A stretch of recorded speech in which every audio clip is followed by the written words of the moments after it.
Welcome to Sweet Life Beat Life. We hope this video helps. In this video, I will explain how to remove a Ford EcoSport radio. First, you'll need a set of plastic trim removal tools and a 7mm socket wrench.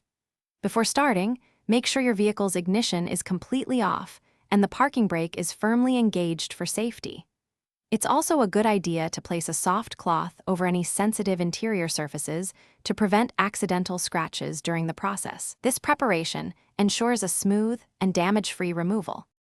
Next, we'll begin by carefully prying off the trim panel that surrounds your gear shifter. Use your plastic tools to avoid damaging the plastic.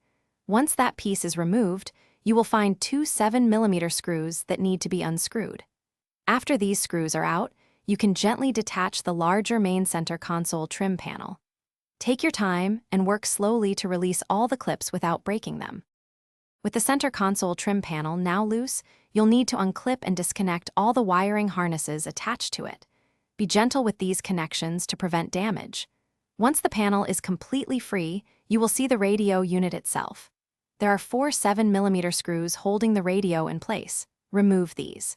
After the screws are out, you can carefully pull the radio unit straight forward from the dashboard opening.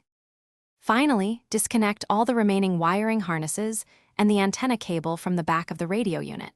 Once these are all detached, your Ford EcoSport radio is completely removed and ready for replacement or further work.